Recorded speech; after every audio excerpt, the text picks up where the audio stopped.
Hi everyone, Pam Gregory astrologer. I'm going to be speaking to you today about the first half of June and the new moon that we have coming up in Gemini on the 6th. Now, the energy has changed a lot since April, and many of you I know are feeling this. We have the total solar eclipse on the 8th, and then we have the Jupiter-Uranus conjunction on the 20th and 21st.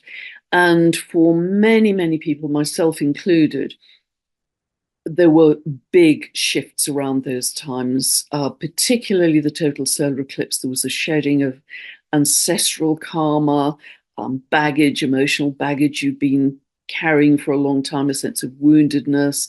For many people, illnesses seem to fall away. Really, and it was all over social media as well. Many people I know were experiencing this. Now, if you haven't experienced that, don't worry, there's no competition here. We are all on our own timeline. But it's really encouraging to know that I believe we shifted to a different timeline in April for humanity that is much clearer, much lighter, much more focused, much more positive, and that's really exciting. So that's in play now, and that is actually reflected in what's happening with the energy lines as well. Had a wonderful conversation with geobiologist Rory Duff yesterday, which you can find on my channel. So the other energy change of note is that on the 25th of May, Jupiter, I'm filming this on the 21st of May, Jupiter moves into Gemini from Taurus. That's really different energy. Taurus is fixed Earth, where we've had a lot of concern about natural resources and finances, etc. Gemini is very different. Jupiter spends 12 months reliably in each sign, so it will stay in Gemini until May next year. Go back 12 years, pretty much to the month, and see what was happening for you 12 years ago. If you see where Gemini as a sign falls in your chart as in your area of health or career or money or family, whatever it is, because that will help to remind you what was happening 12 years ago. You'll tend to get an echo, and usually Jupiter has an expansive, positive energy for us. So, and you'll get an echo.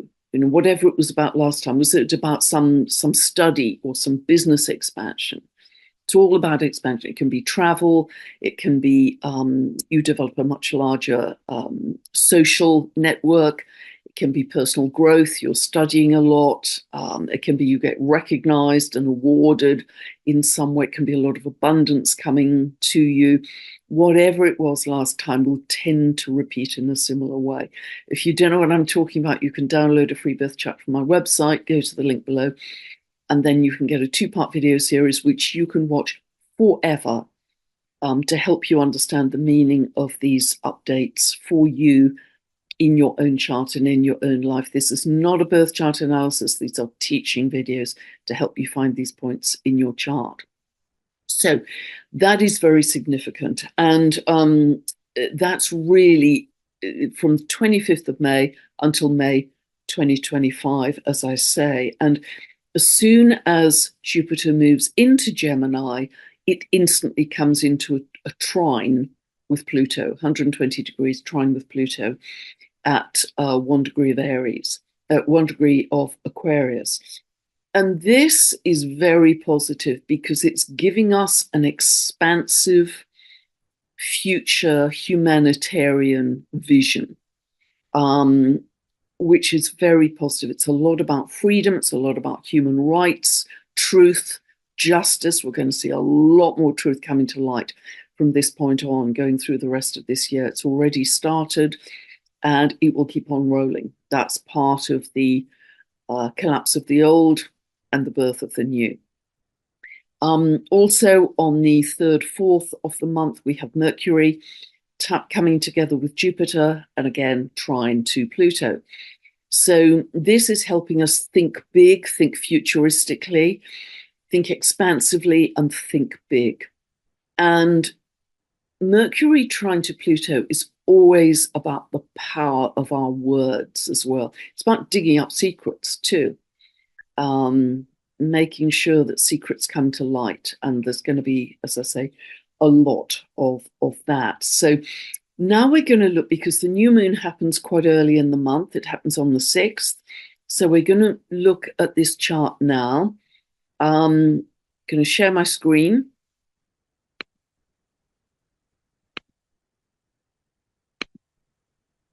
And talk through this. So, as always, I've set this for England. It's where I live. And this is happening on the 6th, as I say, at 5:37 a.m. Pacific and 1:37 p.m. UK time on the clock. That's British summer time. Here it's showing universal time. So we have our new moon. Sun and moon are always together at a new moon at 16:17 of Gemini. See where 16:17 of Gemini falls in your chart. Don't forget to set a new intention at this time. It's the perfect time for you to plant a new seed for whatever you want to manifest in your life. And now I am always setting a new seed for new earth as well with each of these new moons. So quite a lot to say about this. It's very social. Gemini loves to connect with people. It's all about communication. It's all about chat. It's all about social media. Social media is going to be huge. We may well see more social media platforms coming online. Gemini is ruled by Mercury. It's very much the planet of our thinking, our mental constructs, and our mind. And Mercury, I sort of think of it like Puck in Shakespeare, if you're familiar with the character Puck. And Puck is the messenger, and that he takes little bits of snippets of information here, a little bit there, a little bit there, a little bit there. So often people with a Gemini emphasis actually have very good general knowledge because they have a very broad spread of knowledge that doesn't necessarily go super deep, but it's across a wide variety of topics. I know several people actually who always win pub quizzes that I know because they have strong Gemini emphasis. But very much connected to wanting to connect on social media, but it's chat, it's conversation. And we actually here have 5 planets in total. Let me see, in Gemini, we have Jupiter, Mercury, Moon, Sun, and Venus. And we also have, of course, if we're thinking of air signs, Pluto in Aquarius. But this is mutable air. So this is calling on us to be very adaptable, to be flexible, to see things from other people's points of view, which Gemini is very good at. And what is beautiful about this is whatever new seed we are planting, we are doing it with love, because Venus is part of this picture too. So this is reflected in things like social media platforms like TikTok, little short snippets, X, which used to be Twitter, little short snippets of information. Gemini is particularly good at that, picking them up and then making them practical and accessible. But it is about our thinking patterns.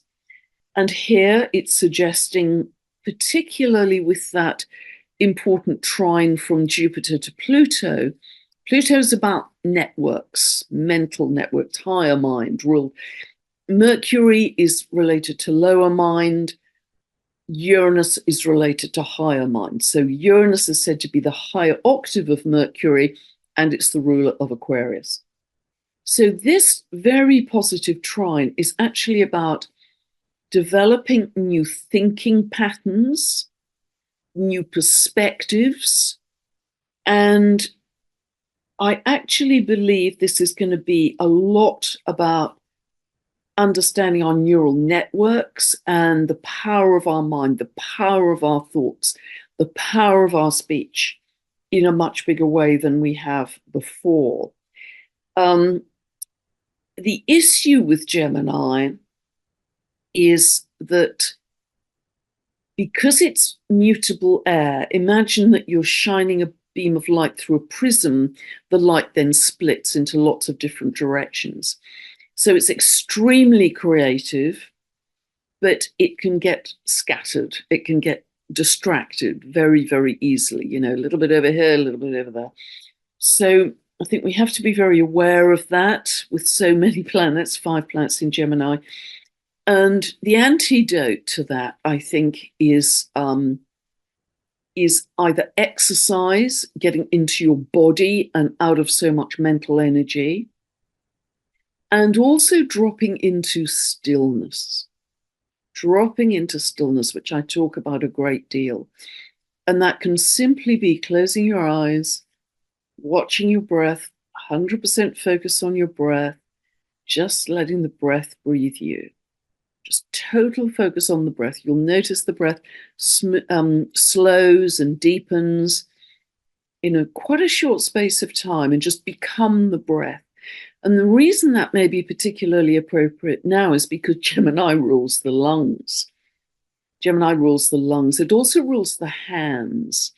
So if you can learn to focus your energy by doing something like pottery, using your hands but having a one-point focus, or tapestry, sewing, crochet, that kind of thing where you're using your hands, Gemini, but you have to focus, that can get you out of the scattering so much. But Jupiter in Gemini for the next 12 months can teach us about the wisdom of our thoughts in a bigger way, perhaps, than we've known before. Now, it's very interesting that Gemini energy is actually very non-conformist. Doesn't like to really, although there's a lot of communication and connection, because of its sense of objectivity and detachment, it likes to stand back a little way. It's a great people watcher. Doesn't like to be fully involved, likes to be one step back. And that means that it actually is quite non-conformist. Aquarius is highly, highly non-conformist. And there's quite a big theme here about that sense of non-conformism, because we have Black Moon Lilith here at 15 degrees of Libra. This is the true position of Black Moon Lilith, by the way, for astrologers. There's a mean position, a true position. And this is in a very tight trine to the new moon, 16 of Gemini. And Black Moon Lilith, you may remember from the myth, she's very much about the instinctive feminine. She's wild. She would not submit to Adam in the Garden of Eden. And so she was actually thrown out of the Garden of Eden because she stood in her truth. She stood in her sovereignty. I am not going to submit. And so this is very interesting because it reinforces Pluto in Aquarius, not going to conform, be the maverick, all that Gemini energy, not going to conform. And also we have Mars energizing Eris here. Also female warrior energy, sister of Mars, the one who wasn't invited to the wedding, you might remember, at Mount Olympus. So she turned up anyway and created mayhem by throwing a golden apple into the group of goddesses and saying, "For the fairest," and they all scrapped and fought, and that was said to lead to the Trojan War. But she's, again, like Black Moon Lilith, strong warrior energy, stands in her truth, stands in her sovereignty, will not tolerate untruth, any lack of truth, any lack of justice. She demands total social inclusion because she was not herself included. Nobody excluded. So, there's some interesting themes coming through very strongly at this new moon. And as we know, Pluto is going to be in Aquarius for the next 20 years till 2044.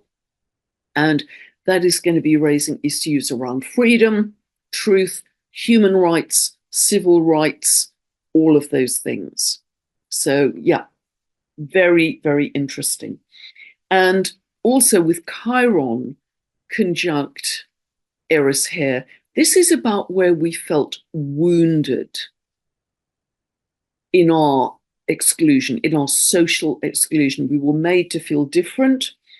We may have had different points of view. Remember, Chiron is also about the maverick as well, the one who doesn't fit. Woundedness through exclusion.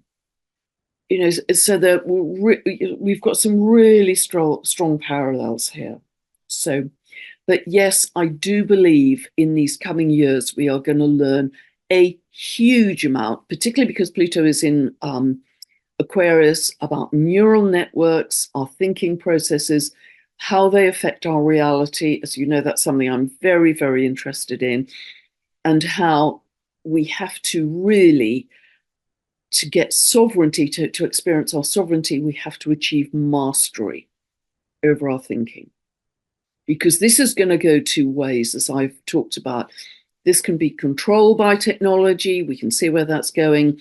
Sedna is going to increase that probability. Sedna just moved into Gemini on the 27th of April. One of the strong themes of Sedna in Gemini is the development of AI. Sedna is trine to Pluto, both in air signs. This is really going to accelerate AI, which is going at exponential rate. All kinds of new technology, healing technologies, medical technologies, science, engineering, aviation. There are going to be so many things. I mean, just as an example, remember that Sedna has an 11,400 year cycle.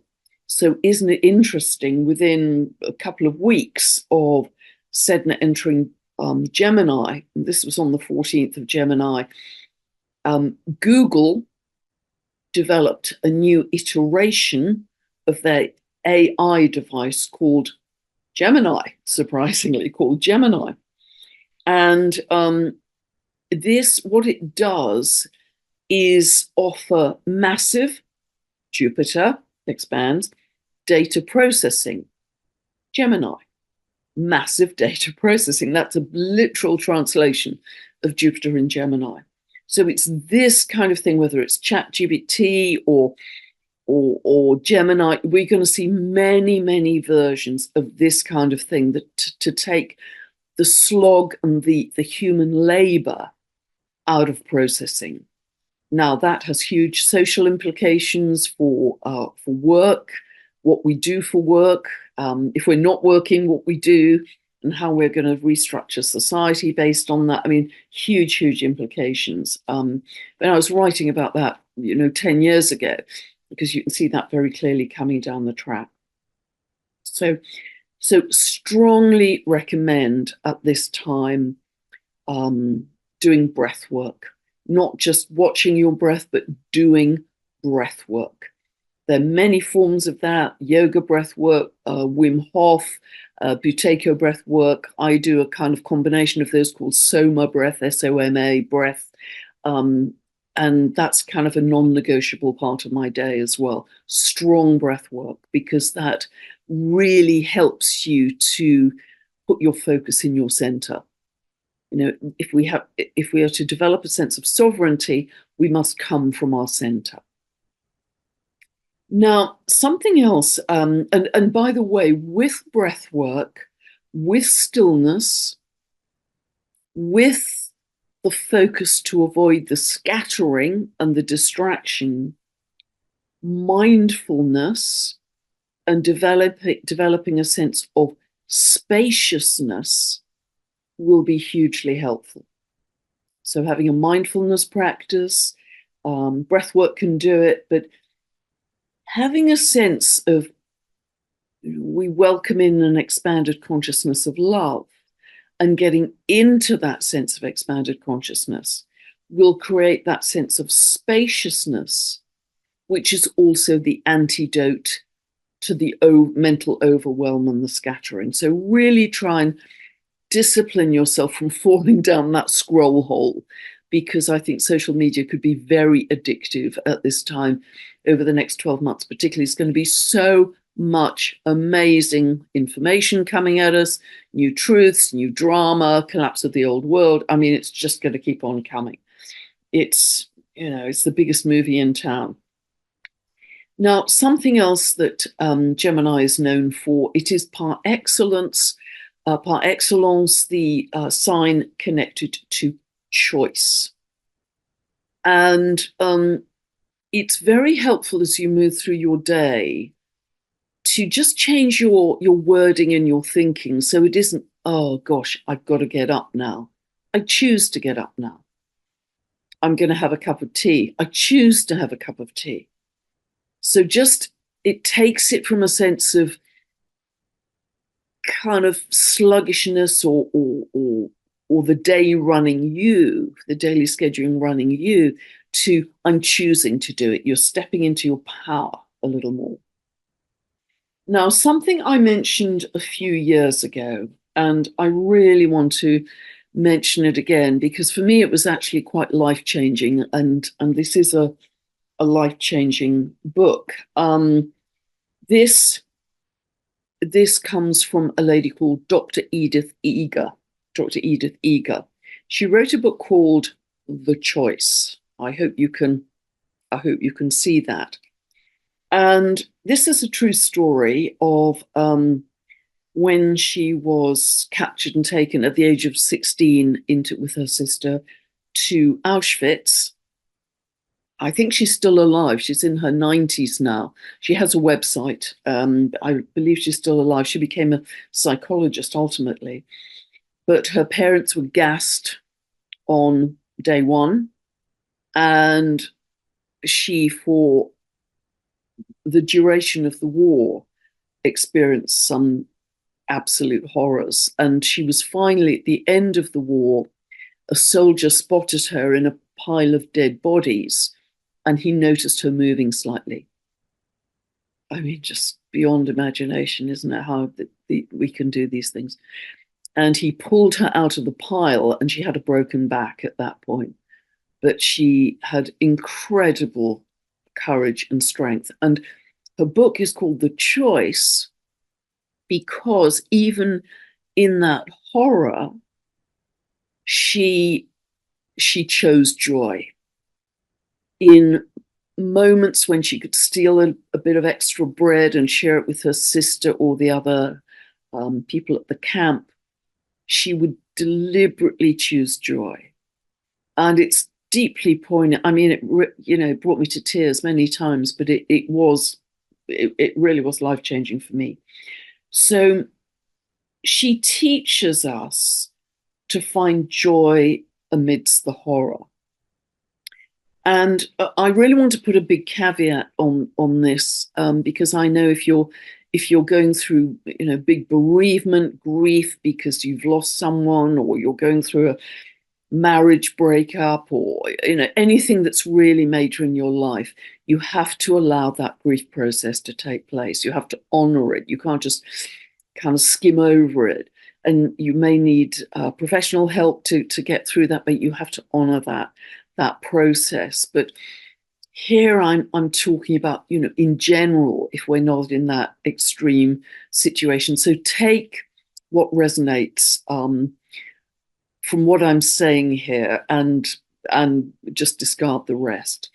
But I think sometimes people think when I'm talking about joy that I'm in complete denial of what's going on, and believe me, I'm not. Believe me, I'm very well aware of what's going on.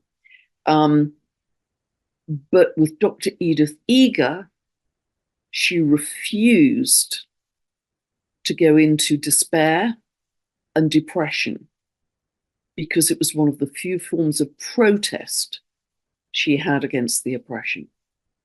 And I choose to do the same.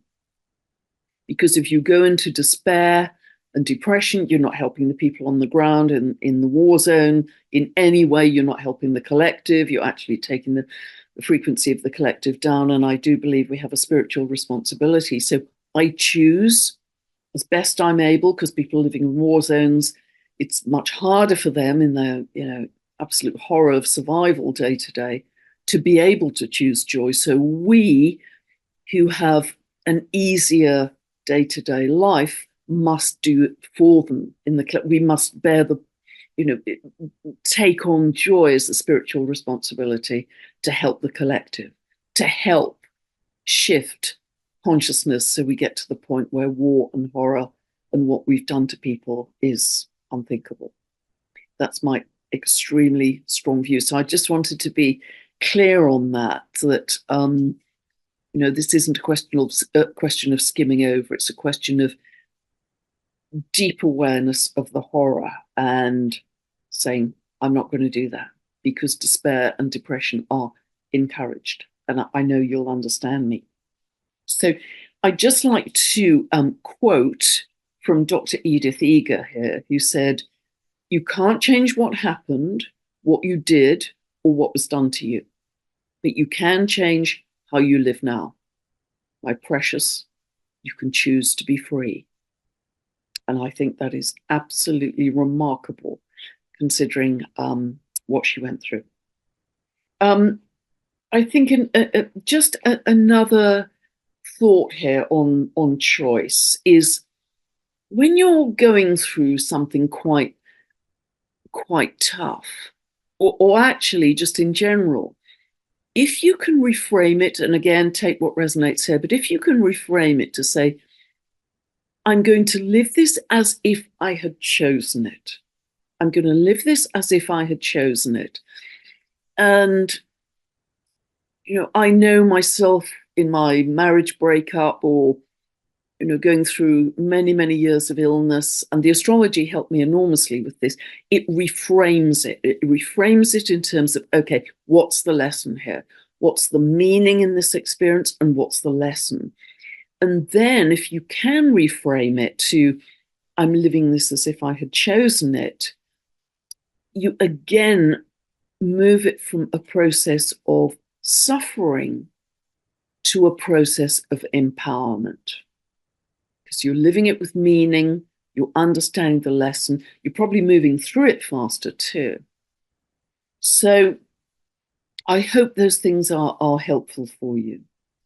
The other thing I'd like to say really about all of this that we're going to learn with, neural networks and the power of our mind and the power of our thinking, I just think this is going to be huge, is I think our language around astrology is going to have to change quite dramatically too, because I think Gemini and Aquarius are going to start to represent our multidimensionality.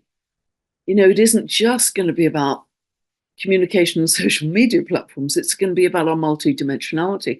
And we're going to have to develop a whole new octave, a whole new level of language around it to accommodate humanity's evolution. And I feel that very strongly, actually. I feel, in some ways I'm dealing with limited language when I'm preparing for these updates, but a lot more to come on that. Other things to point out here: Uranus in Taurus is trying to Ceres at 20 of Capricorn, and Ceres is also in a square to Eris, and a little bit wide on Mars, but certainly in a square to Eris.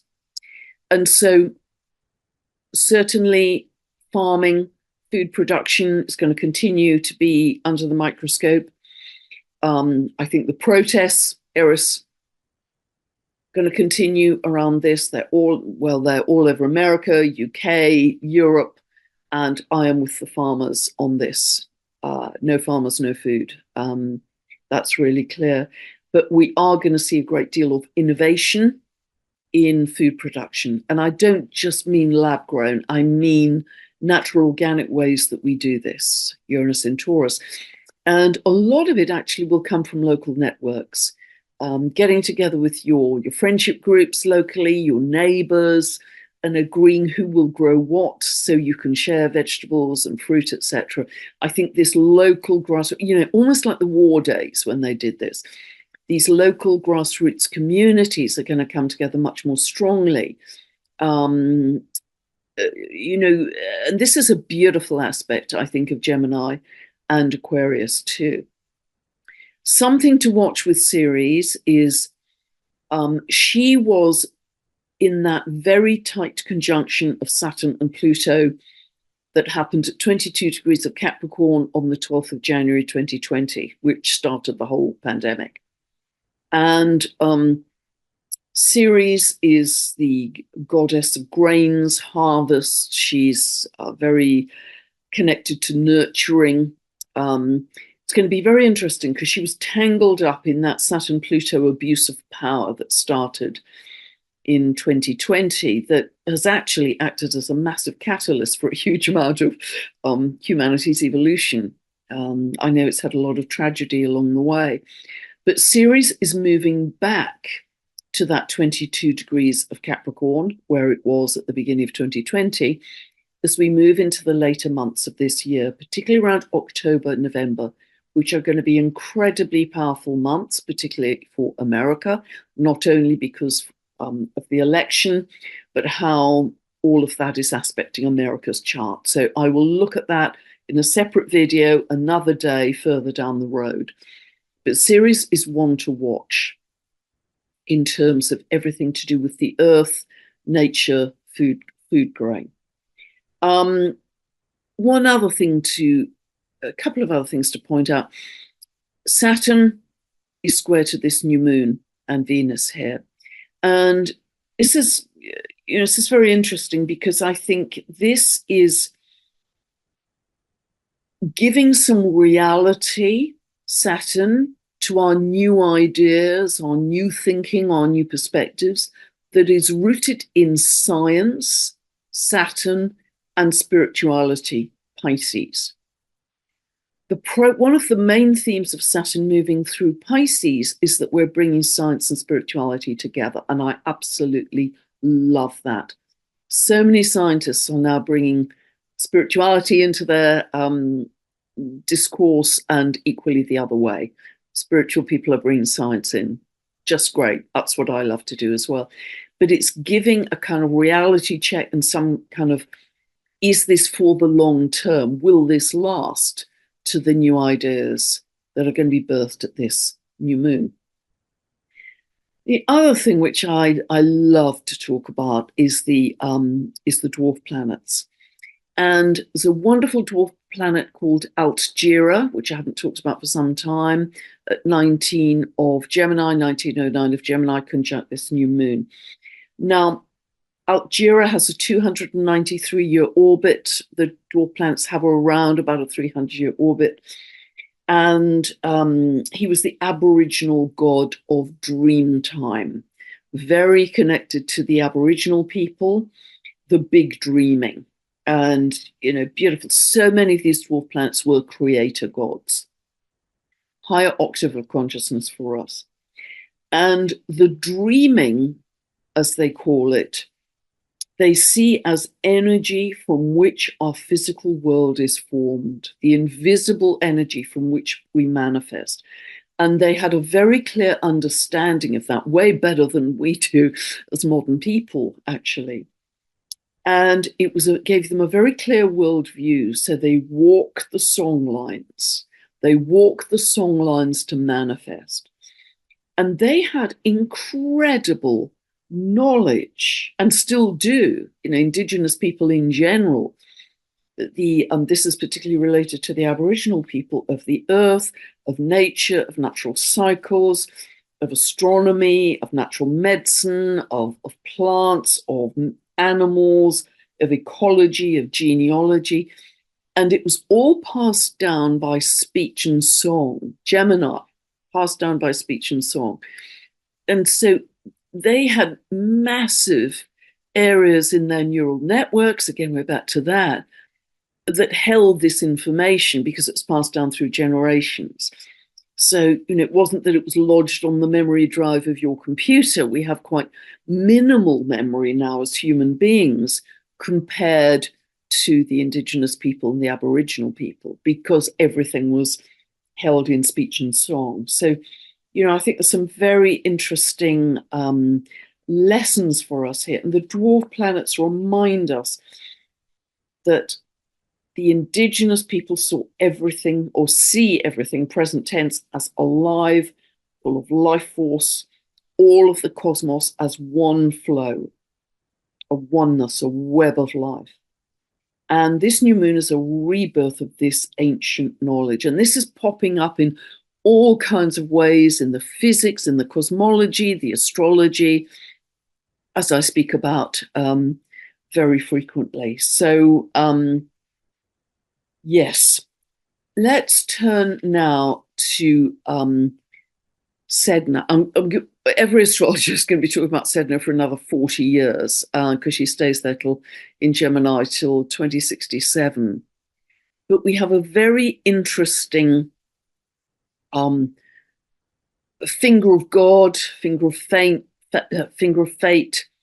sort of, it's a sense of destiny, a yod from Sedna. I don't know if you can see this dotted green line here, to Homer, and also picking up Neptune at 29 of Pisces. Now, my good friend Heather Ensworth and I are going to have a discussion about Neptune at 29 of Pisces next month in June. So I'll leave a lot of what I'm going to be saying to that until that video. But with a yod, it's essentially a long, skinny triangle where you have two planets at the base, which are in sextile to each other.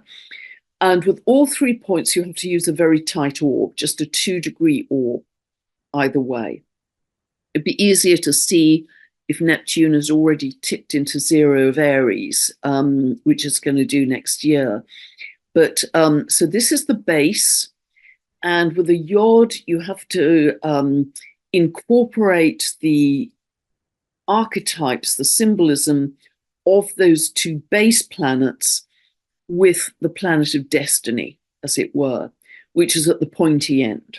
So if you have those in your birth chart, that's what it's all about. So the planet at the pointy end, here this is Homer at 0 of Scorpio, and this is going to be an ongoing yod for certainly the rest of this year and next. This is the planet that's highlighted as the planet of destiny. So what is this about? Well, I've talked about Sedna's, one of the big themes being not just the transformation, but the metamorphosis for humanity. It's also, of course, trine to Pluto transformation, as I've mentioned. This whole shift into more of the light body, more crystalline, with all that comes with that, we'll eat less, we'll eat more lightly, we'll eat probably more plant-based, we'll have better sense of connection with nature, all of the things I've spoken about at length. Talked about Neptune being this sense of malleability of our reality, particularly at the very last degree of the zodiac. Neptune is connected to the invisible and the ethereal anyway. At the last degree of the zodiac, I think in Pisces, it's very connected to our connection to source, oneness, spirituality.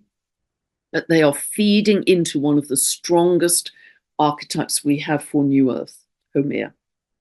This regenerative principle. In her fire goddess aspect, she birthed the 8 islands of Hawaii.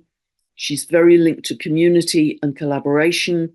She's very linked to creativity and regeneration of the earth, as I've spoken about many, many times.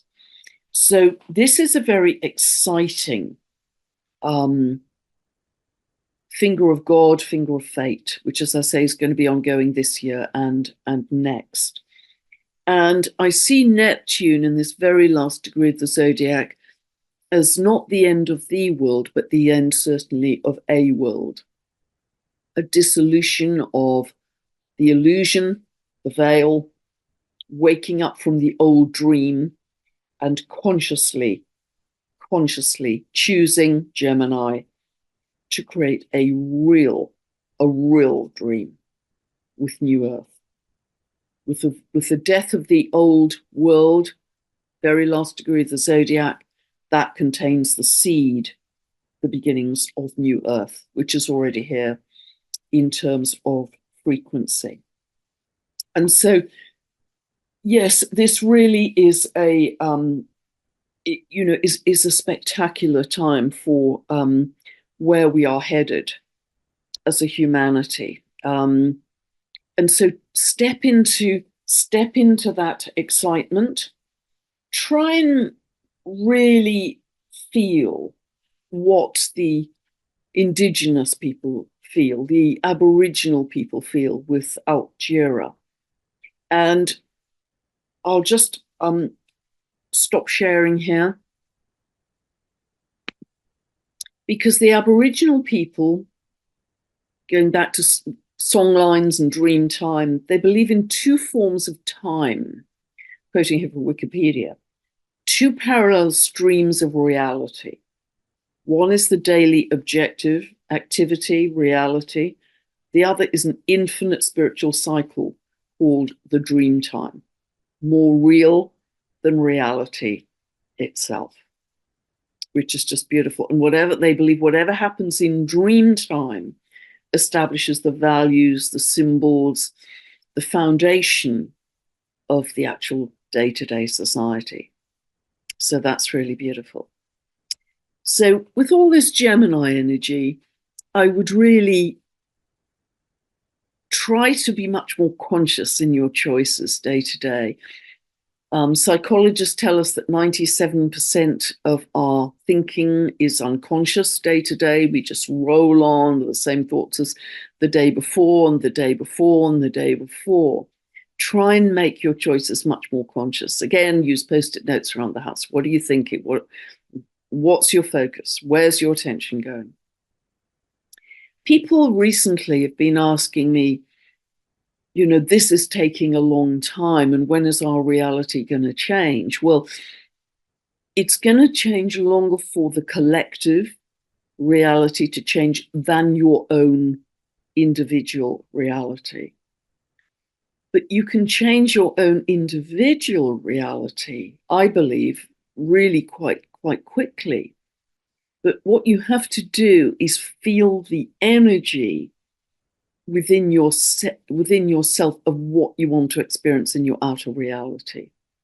If you want to experience freedom, you have to feel it within yourself. Experience peace, experience it as a feeling within yourself.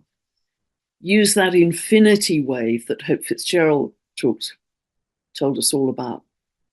And once you get that energy really inside yourself, it actually happens incredibly quickly in your day-to-day personal reality. Do it as a game, as I often say. But I have many rolling mantras on my morning walks. And one of them is, I live in love, joy, bliss, and freedom.